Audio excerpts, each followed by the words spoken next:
ఇదే అంశంపై మనతో మాట్లాడేందుకు లైన్లో ఉన్నారు ప్రముఖ విశ్లేషకులు పెంటపాటి పుల్లారావు గారు. నమస్తే పుల్లారావు గారు. సార్, తిరుమల లడ్డు కల్తీ వ్యవహారంపై స్వతంత్ర దర్యాప్తునకు సుప్రీంకోర్టు ఆదేశించింది. మొత్తం 5 మంది సభ్యులతో కూడినటువంటి ఒక బృందం ఏర్పాటు చేయాలని ఆదేశించింది కదా, దీనిపై మీ విశ్లేషణ ఏంటి? ఎలా చూడొచ్చు మనం? ఇదేం పెద్ద గొప్ప విశేషమైన స్వతంత్రమైన టీం ఏం కాదు. 2 స్టేట్ గవర్నమెంట్ ఆఫీసర్లు ఉన్నారు, 2 సిబిఐ ఆఫీసర్లు ఉంటారు, ఇప్పుడు ఒక ఫుడ్ సేఫ్టీ అతను ఉంటాడు. ఇలా 5గురిలో ఎవరో ఒకరు చైర్మన్గా ఉండాలి కదా. ఎవరు సీనియర్గా ఉంటారో చూడాలి. స్టేట్ గవర్నమెంట్ డీజీపీని పెట్టి సిబిఐ వాళ్ళు డిఐజీలు పెడితే స్టేట్ గవర్నమెంట్ డీజీపీ చైర్మన్గా ఉంటాడు. ఎవరు తోలాలి కదా ఈ 5గురికి. సో చైర్మన్ ఎవరు వస్తారో చూద్దాం. నేను రాష్ట్ర ప్రభుత్వం పోలీస్ ఆఫీసరే వస్తాడు అనుకుంటున్నాను, ఎందుకంటే సీనియర్ డీజీపీని పెడతారు కాబట్టి. పెద్ద పెద్ద మార్పు ఏం తీసుకొచ్చిందంటే సుప్రీంకోర్టు రాష్ట్ర ప్రభుత్వం డైరెక్ట్గా సిట్టు పెట్టి వాళ్ళ పోలీసులు వాళ్ళ హోమ్ మినిస్టర్కి చీఫ్ మినిస్టర్కి రిపోర్ట్ చేయకుండా కొంచెం 2 సిబిఐ వాళ్ళు పెట్టారు. వాళ్ళు ఎంతవరకు స్వతంత్రంగా ఉంటారంటే వాళ్ళకి ఎంత ఇంట్రెస్ట్ ఉంటుంది దీంట్లో చూడాలి. సో కొద్దిగా ఇది ఒక ఇండిపెండెంట్ బాడీ అనుకోవచ్చు, కానీ పెద్ద కొత్తగా తీసుకొచ్చేసి కొత్త ఐడియాస్ తీసుకొచ్చే బాడీ కాదు. అందరూ ఆఫీసర్లు స్టేట్ గవర్నమెంట్ మీద ఆధారపడతారు ఇన్ఫర్మేషన్కి. సో మార్పు అనేది సుప్రీంకోర్టు తీసుకొచ్చిన పెద్ద మార్పు కాదు. మెయిన్ థింగ్ ఏమిటంటే సుప్రీంకోర్టు ఆప్ చేసింది ఈ స్పెక్యులేషన్. ఇది అంతా వాళ్ళు చేసిన వాక్యాలని మనం విన్నాం కదా, 1వ తారీఖు అనుకుంటా. అవన్నీ ఇప్పుడు ఈ విషయాన్ని చల్లార్చేశారు ఆంధ్రప్రదేశ్లో. ఎంత ఏం చేసినా దీని మీద హడావుడి ఏం లేదు. ఈ రిపోర్ట్ 1 నెల 2 నెలలు పడుతుందా 3 నెలలు పడుతుంది చూడాలి. కోర్టుకి వెళ్ళి ఎవరైనా వీళ్ళు ఎంత తొందరగా రిపోర్ట్ ఇస్తే అంత తొందరగా ఏదో వస్తుంది. కానీ ఇది ఇష్యూ వెనక్కి వెళ్ళిపోయిందా అంటే వెనక్కి వెళ్ళిపోయింది. ఇక స్టేట్ గవర్నమెంట్ ఎస్ఐటి ఎంక్వైరీ చేస్తే గబగబా చేదురు. ఇప్పుడు ఏం చేస్తారు? కూర్చోవాలి, కమిటీ ఫస్ట్ మీటింగ్ పెట్టాలి, వాళ్ళు వస్తారు చూస్తారు. ఇదంతా తతంగం 6 నెలలు పడుతుందని నేను భావిస్తున్నాను చాలా తొందరగా చేస్తే. సో సింపుల్గా చెప్పాలంటే ఇష్యూ సుప్రీంకోర్టు చల్లార్చింది. సుప్రీంకోర్టులో ఉన్న విధానం ఏంటంటే చాలా సీరియస్గా విమర్శిస్తారు రాష్ట్ర ప్రభుత్వాన్ని, సెంట్రల్ గవర్నమెంట్. ఏ విషయంలో అయినా వార్నింగ్ ఇచ్చేస్తారు, కానీ వచ్చేటప్పటికి ఫైనల్గా కేర్ఫుల్గా వాళ్ళు చేస్తారు. ఎందుకంటే రాష్ట్ర ప్రభుత్వాలు సెంట్రల్ గవర్నమెంట్ అస్తమానం సుప్రీంకోర్టు విమర్శిస్తే వాళ్ళకి దెబ్బ తగులుతారు, పడిపోతారు. కాబట్టి స్ట్రిక్చర్స్ పాస్ చేయకూడదు, కఠిన చర్యలు తీసుకుంటాం సుప్రీంకోర్టు చేస్తే ఆ గవర్నమెంట్ పడిపోతుంది రాజ్యాంగానికి. ఇలా చేస్తారు. ఆఖరికి ఒక వయా మీడియాగా ఒక కాంప్రమైజ్గా చేశారు. అన్ని విషయాల్లో ఇంతే.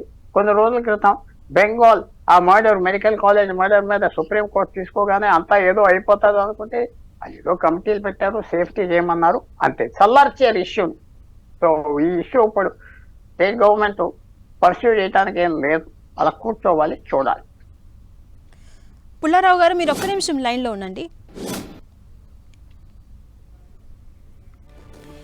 తిరుమల లడ్డు కల్తీ వ్యవహారంపై స్వతంత్ర దర్యాప్తునకు సుప్రీంకోర్టు ఆదేశించింది. సిబిఐ డైరెక్టర్ పర్యవేక్షణలో ఈ లడ్డు కల్తీ వ్యవహారంపై విచారణ జరగబోతోంది. దర్యాప్తు బృందంలో 2 రాష్ట్ర పోలీసు అధికారులుంటారు, 2 సిబిఐ అధికారులుంటారు, ఒక ఫుడ్ సేఫ్టీ స్టాండర్డ్ అథారిటీ అధికారి ఉండబోతున్నారు. సిబిఐ పర్యవేక్షణలో 5 సభ్యులతో కూడిన దర్యాప్తు బృందం ఏర్పాటు కాబోతుంది. విచారణ సందర్భంగా అటు సుప్రీంకోర్టు కీలక వ్యాఖ్యలు చేసింది. శ్రీవారు లడ్డూ వివాదంలో పొలిటికల్ డ్రామాలకు అనుమతి ఇవ్వబోమని సుప్రీంకోర్టు తేల్చేసింది. ఇక అప్డేట్స్ మా ప్రతినిధి గోపి అందిస్తారు. గోపి,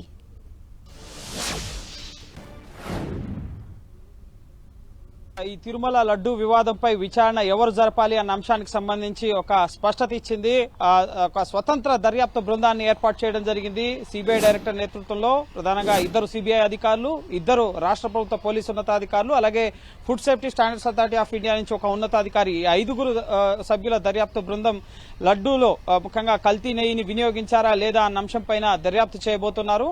సో ఈ అంశానికి సంబంధించి సుప్రీంకోర్టు న్యాయవాది కృష్ణస్వామి అంతా ఉన్నారు.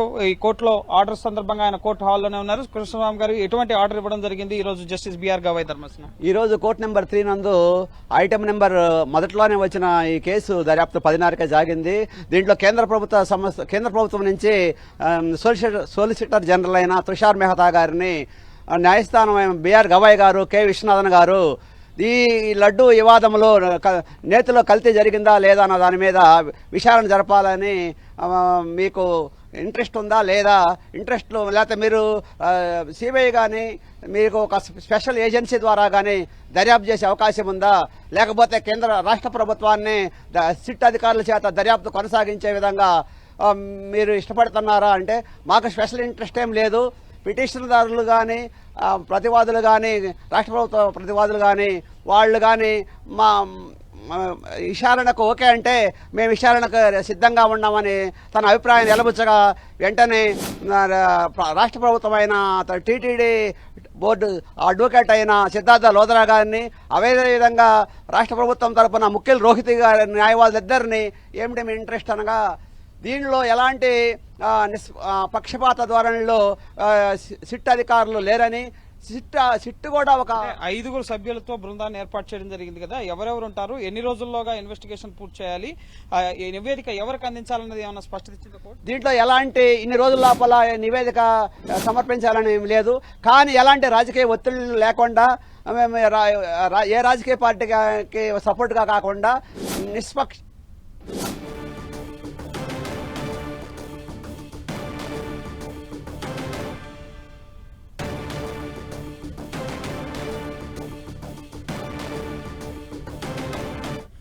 ఇక అప్డేట్స్ తెలుసుకునే ప్రయత్నం చేద్దాం.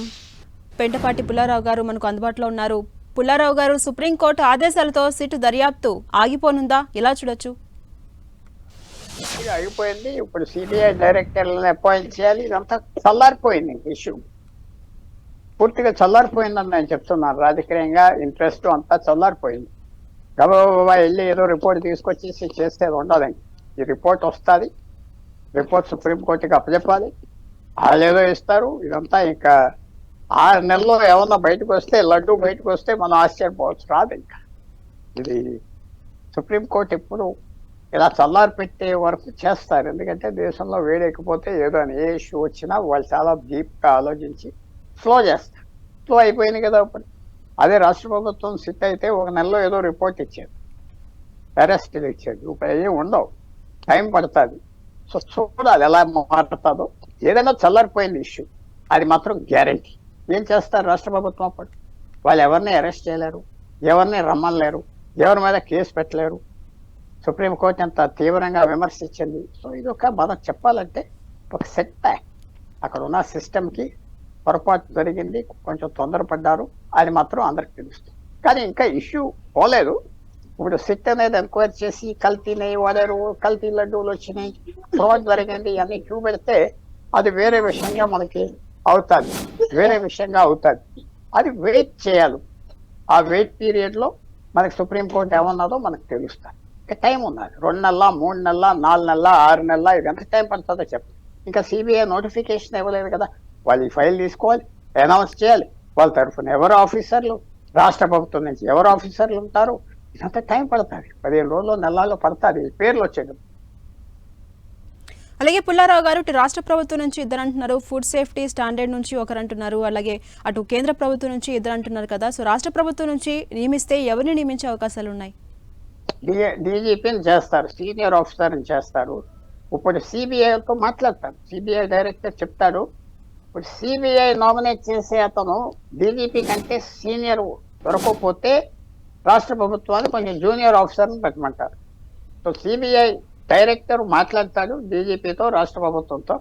అందరూ ఆలోచించి, ఎందుకంటే సీనియారిటీ ఉండాలి, సిబిఐ ఆఫీసర్లు సీనియర్గా ఉండేటట్టుగా చేసుకుంటారు. వాళ్ళ మాట వినాలి. వాళ్ళ లీడ్ చేస్తారు ఈ ఎంక్వైరీ, స్టేట్ గవర్నమెంట్ కాదు. వాళ్ళే నాయకత్వం సిబిఐ. సో జూనియర్ ఆఫీసర్ని పెడతారని నేను అనుకుంటాను. ఎందుకంటే సిబిఐ డైరెక్టర్ చాలా సీనియర్ అయినా ఆయన వచ్చి కూర్చోడు కదా ఈ కమిటీలో. సో ఆయన పెట్టే ఆఫీసర్ల కంటే ఒక ఆఫీసర్ కన్నా జూనియర్గా ఉండాలి. అప్పుడే ఈ ఎంక్వైరీ ముందరికి వెళ్తారు. సో స్టేట్ గవర్నమెంట్ దాన్ని బట్టి వాళ్ళు యాక్షన్ తీసుకుంటారు. మా ఇష్టం వచ్చిన వాళ్ళని పెట్టుకుంటా ఉంటే కుదరదు, సీనియారిటీ చూసుకుంటాం. అలాగే పుల్లారావు గారు, ఏదైనా ఒక కేసు విషయంలో దర్యాప్తు బృందం విచారణ చేపట్టినప్పుడు నివేదిక ఈ టైంలోగా ఇవ్వాలని ఒక టైం లైన్ పెడుతుంది సుప్రీంకోర్టు. అయితే ఈ కేసులో అలాంటిదేం పెట్టలేదు. ఎలా చూడొచ్చు సుప్రీంకోర్టు ఆదేశాలని మనం? అంటే మళ్ళీ ఎవరో వెళ్ళి అడగాలి. ఇంకా వాళ్ళకి ఎన్ని నిలబడతాది ఏంటి చెప్తారు. నేను అనుకుంటున్నా ఎవరో పిటిషన్ పెట్టి తొందరగా చేయాలని చెప్తే టైం లిమిట్ పెడతారు. 3 నెలల్లో ఇస్తారు అని మనం భావించవచ్చు. 2-3 నెలలు ఇవ్వకపోతే ఎవరైనా కోర్టుకి వెళ్ళి మళ్ళీ టైం పెట్టండి అంటే పెడతారు. సో అది కూడా వాళ్ళకి ఫ్లెక్సిబిలిటీ ఇచ్చే మెయిన్ థింగ్ చూడండి, చల్లారిపోయింది కదా ఇష్యూ, ఇంకా చల్లారిపోయింది కదా. మీరంతా అడావిట్ చేసినా, నేను అడావిట్ చేసినా చల్లారిపోయింది. ఆ కమిటీ రావాలి, పెట్టాలి, టైంకి వెళ్ళాలి, ఇంకా లైన్లో వెళ్తూ ఉంటుంది. సో స్టేట్ గవర్నమెంట్కి ఇది ఊపిరి ఇచ్చారు, టైం పడుతుంది, ఆలోచించుకోవాలి. సో ఏ రకంగా తర్వాత సుప్రీంకోర్టు కూడా దీని మీద ఏం మాట్లాడొద్దని కూడా చెప్పకపోయినా వీళ్ళు ఎవరు మాట్లాడుకోరు, ఎందుకంటే సబ్జూడియస్గా ఉన్నారు కాబట్టి. సో రాబోయే రోజుల్లో ఫస్ట్ మనం వెయిట్ చేసేది సిబిఐ డైరెక్టర్ ఎవరు నామినేట్ చేస్తాడు, ఈ కమిటీ ఎవరెవరు ఉంటారు. అది వచ్చే వరకు అసలు ఎంక్వైరీ లేదు, ఏమీ లేదు, టైము లేదు, ఏం లేదు. అటు మనం రాష్ట్ర ప్రభుత్వం పరంగా చూస్తే సిట్ దర్యాప్తు ఏర్పాటు చేసి ఒక బృందం ఏర్పాటు చేసి విచారణ జరిపి మొత్తం 3 రోజుల్లో ఒక నివేదికను కూడా రూపొందించింది కదా.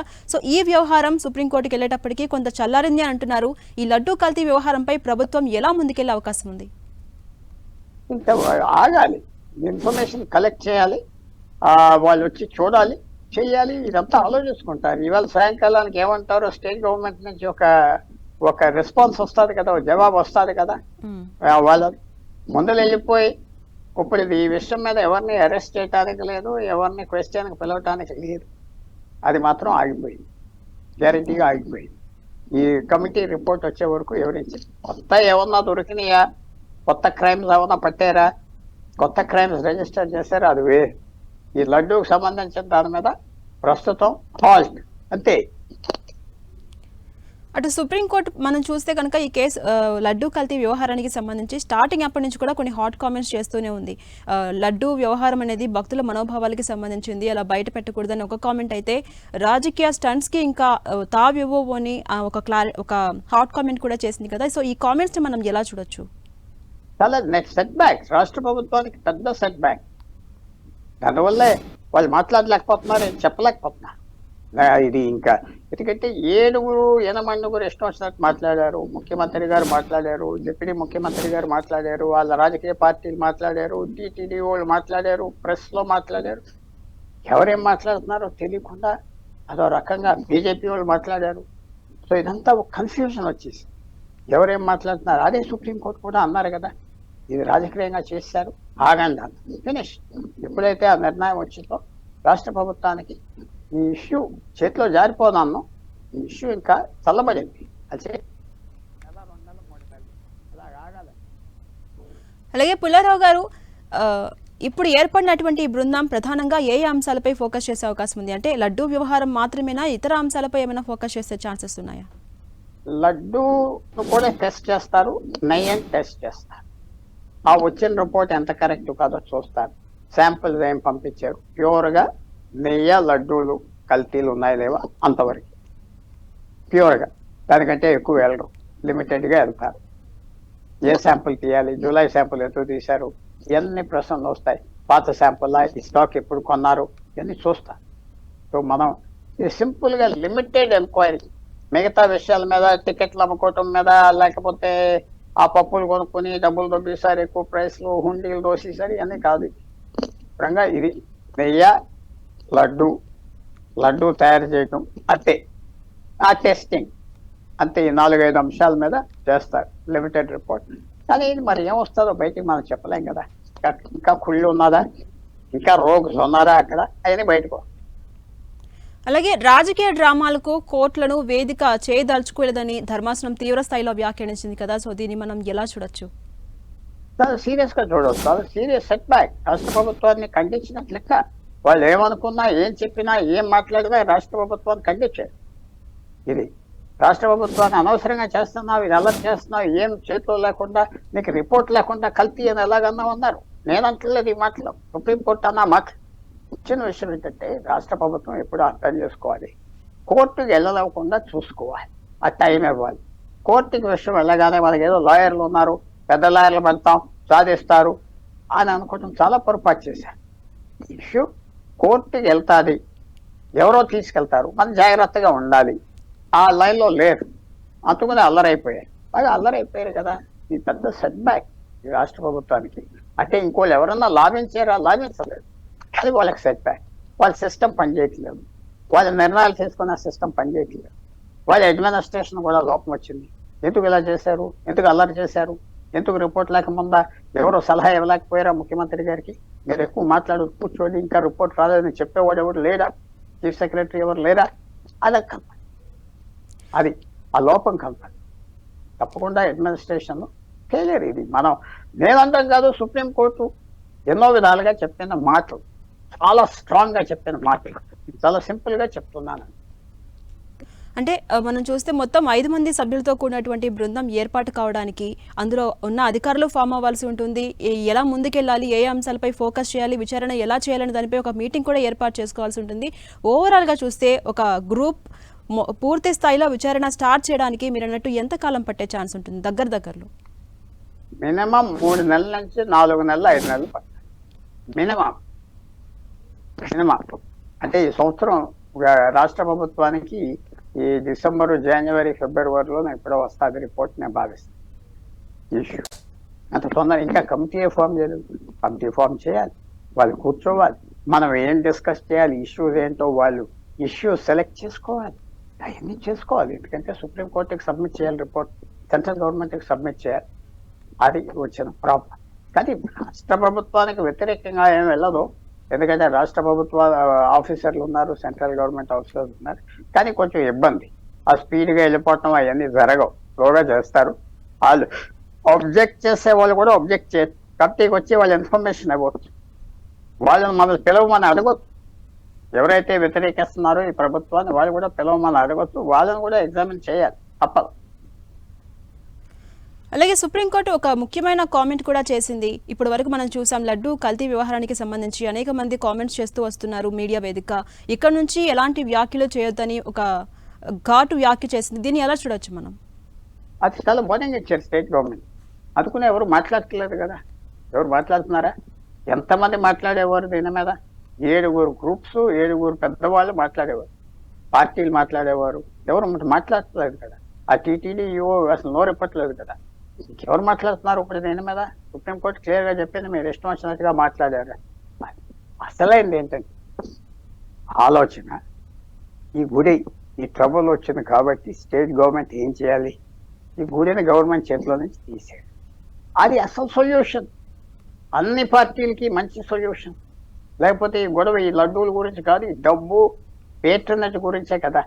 ఒకనప్పుడు 5 సంవత్సరాలు ఒక బ్రాండీ కాంట్రాక్టర్ని పెట్టారు దీనికి చైర్మన్గా. ఎన్నో సంవత్సరాల క్రితం కాదు, 20 సంవత్సరాలు. తర్వాత ఇంకో కాంట్రాక్టర్ని తీసుకొచ్చి పెట్టారు. అంటే కాంట్రాక్టర్ని పెట్టకూడదు అంటే తప్పు లేదు, అలాగంటలేదు.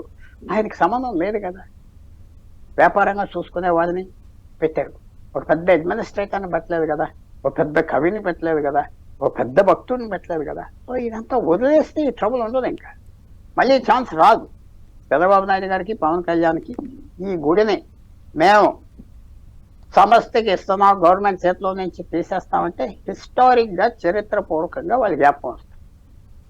కానీ ఈ లడ్డూలు, ఈ పచ్చళ్ళు, ఈ తలుపులు, ఈ బంగారాల్లో కూలిపోతే వాళ్ళకి ఏమి ఉండదు. ఇది ఒక అవకాశం వచ్చింది, వాళ్ళు తీసుకుంటారా లేదా? బీజేపీ ఎప్పుడు ఏమంటుంది, హిందువులు గుళ్ళు ఇచ్చేయండి అంటుంది కదా. ఇక్కడ ఎందుకు అంటలేదు? ఇక్కడ సైలెంట్ గా ఉంటున్నారే, అసలు మాట్లాడలేదే. అది వచ్చిన ప్రాబ్లం. ఈ గుడిని ఎవరు వదిలిపెట్టుకోవడానికి ఇష్టం లేదు. అధికారం ఉన్నంత కాలం చేతిలో పెట్టుకుని కింది ఎక్స్ప్లాయిట్ చేసి అన్ని విధాలుగా చేయటానికి ఇది దొరికింది క్లియర్గా. గవర్నమెంట్ బయట ఉన్నది, ఇష్టం వచ్చింది చేస్తున్నారు. ఇది మంచి అవకాశం వచ్చింది రాష్ట్ర ప్రభుత్వానికి, సెంట్రల్ గవర్నమెంట్. ఎవరు ఆప్ చేసేవాళ్ళు లేరు. ఇది ఎలా ఈ గవర్నమెంట్ చేతిలో నుంచి తప్పించాలి ఆలోచించాలి. కానీ ఈ లడ్డూలు బాగు చేసాం, లేకపోతే కొత్త మనుషులు తీసుకొచ్చాం. మనుషులే, మనుషుల దగ్గర టెంప్టేషన్ పెట్టగానే నేనేంటి మీరేంటి అందరూ లొంగిపోతాం. అది ఆ పొజిషన్ మార్చడానికి ఉన్నారా? ఈ ప్రభుత్వం చేయగలదా? ఆ ధైర్యం ఉన్నదా బీజేపీకి, పవన్ కళ్యాణ్కి, చంద్రబాబు నాయుడు? అదే ప్రశ్న. అలాగే ఈ వ్యవహారంలో గతంలో సిట్ ని ఏర్పాటు చేశారు, ఇప్పుడు ఇంకో సిట్ ఏర్పాటు కాబోతోంది. ఈ 2 సిట్ల దర్యాప్తు విడివిడిగా ఉంటుందంటారా? అసలు ఆ గవర్నమెంట్, స్టేట్ గవర్నమెంట్ సిట్స్ ఇవాళ అబాలిష్ చేసేస్తారు. సాయంకాలం లోపల డీజీపీ, ఆంధ్రప్రదేశ్ పోలీస్ వచ్చి మేము అది విరమించుకుంటున్నామని చెప్తారు. ఇంకా దానికి రోల్ లేదు, అయిపోయింది ఆ రోల్, ఫినిష్. ఎందుకంటే ఈ సిట్ లో ఆ పోలీస్ ఆఫీసర్స్ కూడా పెట్టారు కాబట్టి ఆ సిట్ పని అయిపోయింది, ఇంకా లేదు. అలాగే మనం చూస్తే ప్రధానంగా అందరి నుంచి వస్తున్నటువంటి అభిప్రాయం కూడా ఒక మసీదు కావచ్చు, ఒక చర్చ్ కావచ్చు, ఆయా సంబంధించిన మత పెద్దల చేతిలోనే ఉంటుంది. గుడి మాత్రం రాష్ట్ర ప్రభుత్వ పరిధిలో ఉంటుంది. ఇది రాష్ట్ర ప్రభుత్వ పరిధిలో ఉండకూడదు, ఆయా సంబంధించిన పెద్దల అది దాంట్లోనే ఉండాలని చెప్పేసి పలువురు నుంచి కూడా అభిప్రాయం వస్తుంది. సో కేంద్ర ప్రభుత్వం దీంట్లో ఇన్వాల్వ్ అయ్యి ఆ దిశగా అడుగులు వేసే ఏమైనా అవకాశం ఉందంటారా? అది రాష్ట్ర ప్రభుత్వం సపోర్ట్ పెట్టాలి. రాష్ట్ర ప్రభుత్వం చేతిలో ఉన్నాయి గుళ్ళన్నీ, రాష్ట్ర ప్రభుత్వం చేతిలో. ఏ రాష్ట్ర గుళ్ళు వాళ్ళ ఎండోమెంట్స్ డిపార్ట్మెంట్ తీసుకున్నారో వాళ్ళకి సెంట్రల్ గవర్నమెంట్ ఏం సంబంధం లేదు. స్టేట్ గవర్నమెంట్ మేము ఇలా ఫామ్ చేస్తాం బై ట్రస్ట్, వైస్ ప్రెసిడెంట్ అని మీకు ఎందుకు? సోమనాథ్ టెంపుల్ గుజరాత్లో ట్రస్ట్ పెట్టారు. ఫస్ట్ ప్రెసిడెంట్ ఎవరు ట్రస్ట్కి? భారతదేశం రాష్ట్రపతి రాజేంద్ర ప్రసాద్. సర్దార్ పటేల్ కూడా దాని వెనకాల ఉన్నారు. తప్పేం లేదు నేను నిలబెట్టి పంపించడానికి. ఎందుకంటే చాలా కాంట్రవర్సీ రస్తమానం వస్తున్నది. తిరుపతి గుడి గవర్నమెంట్ మారగానే ఏదో స్కాము, ఏదో స్కాండలు, డబ్బులు లాగేయటం, హిందూ మతానికి వ్యతిరేకం చేయటం అంత చూస్తున్నాం కదా. ఈ అవకాశం చంద్రబాబు నాయుడు గారు, పవన్ కళ్యాణ్ గారు, బీజేపీ ఎందుకు తీసుకోవటం లేదు? మళ్ళీ 5 సంవత్సరాలు పోయాక ఏదో చేస్తారు, చేయటం అది అనవసరం. చేస్తే 100 రోజుల్లో చేయాలి, 200 రోజుల్లో చేయాలి. నరేంద్ర మోడీ 100 రోజుల్లో ఏం చేశాడో కానప్పుడు 370 ఆర్టికల్ కశ్మీర్లో ఫస్ట్ టైం ఆగస్ట్ 2019లో ఎలక్ట్ అయిన 90 రోజుల్లో తీశారు. ఇప్పుడు జామిలీ ఎలక్షన్ ప్రపోజల్ పెట్టారు. ఇప్పుడు వకాఫ్ బోర్డ్ అంతా 100 రోజుల్లో. ఇప్పుడు 3వ సంవత్సరం చేస్తాం, 4వ సంవత్సరం చేస్తాం అంటే మీకు ఆ ఓపిక ఉండదు, శక్తి ఉండదు, ఇమేజ్ ఉండదు. చేస్తే ఇప్పుడు చేయాలి. ఎందుకు బీజేపీ అడగట్లేదో మాకు తెలియట్లేదు. మిగతా రాష్ట్రాల్లో అన్నింటిలో మా గుళ్ళు మాకు ఇచ్చేయండి అంటారు, తమిళనాడులో ఇచ్చేయండి అంటారు. ఇక్కడ ఎందుకు తీసుకోరు? ఎందుకు గప్ చెప్పే కూర్చున్నారు? అది వాళ్ళకి చాలా ఇది నెగిటివిటీ వచ్చేస్తుంది బీజేపీ. ఎందుకంటే నేను అర్థం ఏంటంటే ఏదో పొలిటికల్గా అందరూ ఉన్నారు కానీ ఆ ఐడియాలజీ లేదు, పాలు లేదు అని మాత్రం లేకపోతే చెప్పండి. ఎందుకు అడగట్లేదు? ఇది కరెక్ట్ టైం కదా, అడిగితే ఇచ్చేస్తారు. ఎవరు అడగట్లేదు, ఎవరు మాట్లాడట్లేదు. అదే బాగు చేస్తారు. ఎలా బాగు చేస్తాం? మనుషులను పెట్టాలి కదా. మనుషులు ఎక్కడి నుంచి వస్తున్నారు? కైలాసం నుంచి వస్తున్నారు. ఇక్కడెక్కడ వాళ్ళే ఎమ్మెల్యే, మాజీ ఎంపీలు అంటే అవి. సో వేరే వ్యవహారం మీద దాని మీద కంట్రోల్ చేసుకోవచ్చు గవర్నమెంట్, ఫుల్ కంట్రోల్. కానీ మేనేజ్మెంట్ బయటకు తీసేయాలి. అది మంచి ఆపర్చునిటీ ఆంధ్రప్రదేశ్ ప్రభుత్వానికి. సెంట్రల్ గవర్నమెంట్కి ఏం చేయలేదు. ఇది చేస్తే ఫ్యూచర్లో ఇంకో గవర్నమెంట్ మారిన వాళ్ళ చేతిలో ఉండదు గుడి. ఎల్లకాలం ఒక వ్యక్తి పరిపాలించదు కదా. మనమే ఉంటాం, మన వాళ్ళు ఉంటారు అనుకుంటే కష్టం. మార్పు వస్తుంది, మీ చేతిలో నుంచి జారిపోతుంది. అది హిస్టారిక్ ఆపర్చునిటీ చంద్రబాబు నాయుడు, పవన్ కళ్యాణ్. మరి వాళ్ళు తీసుకుంటారా, తీసుకోరా? అది నాకు థ్యాంక్ యూ పెంటపాటి పుల్లారావు గారు మీ విశ్లేషణ అందించినందుకు.